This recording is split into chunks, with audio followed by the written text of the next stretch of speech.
At dahil ngayong araw na ito mga bossing ko ay full moon, tuturuan ko po kayo kung paano masigit na maka-attract ng swerte mga bossing, kasaganahan ang dulot mga bossing.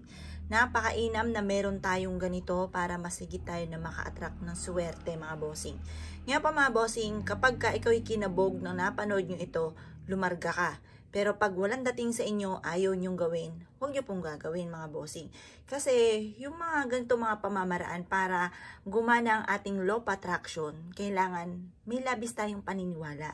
At tayo po ay lalong sisipagan natin. Kasi kapag gumawa ka ng ganito, ito ay wishes lang sa tulong ng kalikasan, ng full moon, dahil full moon mamayang gabi mga bossing, ay mainam na gumawa tayo ng ganito. Kasi pagdating sa usapin ng mga full moon, mga bossing ko, inaantabayan na niya kahit yung mga kanununuan pa natin, mga bossing. Tumitingin pa yan sa kalendaryo na Anoryo kung anong oras magsisimula at magtatapos ang full moon. Kaya mas mainam, meron kang tubig mga bossing ko, kagaya po nito.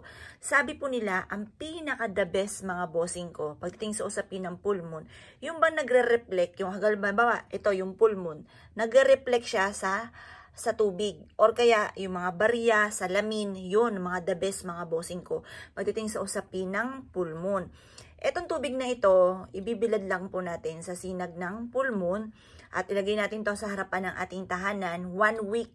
Pagtapos ng 1 week, okay na po yun. Tapos, ang gawin nyo, tapon nyo lamang po itong tubig, tapos yung ingredients na ilalagay po natin mga bossing, yun po ilagay natin sa corner ng ating tahanan. Ngayon, diyan na yung tubig natin na malinis. Gagamit tayo ng silver na kaldero, kagaya po nito. Kahit lumang kaldero na lang kagaya po nitong aking hawak na ito mga bossing.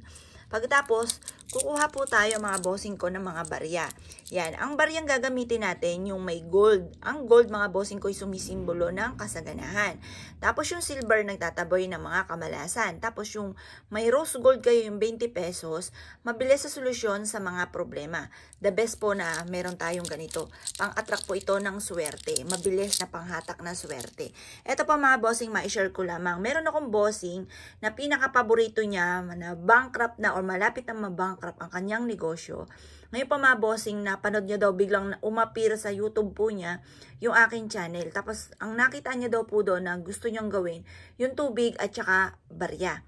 Tapos alam niyo po, inilagay niya daw ito sa kanyang negosyo at kinabukasan, ang dami mga nag-inquire sa kanya hanggang sa parang naka-recover po siya na siya po yung naka-schedule na yung pagsasara ng kanyang negosyo. Pero hindi ito natuloy dahil nagsunod-sunod daw po yung mga dumating sa kanyang blessing at isa sa mga pinaniniwalaan niya, ang tubig at barya na nagbigay sa kanya ng panibagong blessing. Yung pa mga bossing, kaya pag naibigay niyo po ito, subukan niyo po siya dahil simple lang naman po ito mga bossing. At mamayang gabi na po yan ng alas 7 ng gabi or kaya alas 8 ng gabi, harap ka lamang sa liwanag ng sinag ng araw sa may ng buwan sa may silangan. Kailangan lagi sa may silangan. Pwede naman to sa umaga, sa sinag ng araw mga bossing.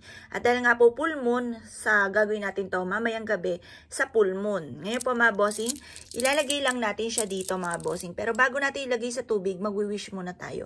Halimbawa, ngayong taon na darating ng 2024, wish ko na magkaroon ako ng siksik liglig at umaapaw at napakaraming blessing ang dumating sa akin sa taon ng 2024. At maligtas ako sa anumang kapahamakan at magkaroon ng malakas sa pangatawan ng aking buong pamilya, magkaroon ng, hindi magkaroon ng karamdaman, magkaroon ng lahat ng mga pinapangarap sa buhay. Ganun po mga bossing, ang mga wishes po natin. Pagtapos natin mag-wish, ilagay lamang natin ito sa tubig mga bossing. Ganyan lang. Tapos saluan po natin siya ng dahon ng laurel. Yan. Sa pag-akit ko dito mga bossing, na naputol po siya. Pero pwede rin naman naputol siya mga bossing. Pero kung may buo, mas okay din po ang buo. Yan, lagyan nyo lang siyang ganyan. Tapos mga bossing, kapag gusto nyo pang mag-wish, haluin nyo lang siyang ganyan. Tapos iwanan nyo ito sa liwanag ng sinag ng buwan mga bossing. I-overnight po natin siya, iwanan nyo lamang. Tapos kinabukasan ng alas 7 or alas 8 ng umaga, alas 8 ng umaga, kunin nyo ito at ilagay nyo po ito sa gilid ng pintuan po ninyo. Saktong-sakto, abutin na ito ng bagong taon. Ihigop ito ng mga negatibong enerhiya. Makalipas ng 1 week, itapon nyo po yung tubig, itapon yung dahon ng laurel, kunin ang barya at ilagay sa bawat sulok ng inyong puntahanan. Isa po ito sa proven na napakaswerte. Kaya kung isa sa mga naniwala at naisyo po itong gawin, ay siya mga bossing, huwag ka na magpatumpik-tumpik pa. Subukan nyo po ito mga bossing, mag-wish mula sa puso, temtim na panalangin at matutupad lahat ang ating mga kahilingan. Kaya kung pinaniwala mga bossing, ay siya mga bossing, good luck po sa inyo po lahat.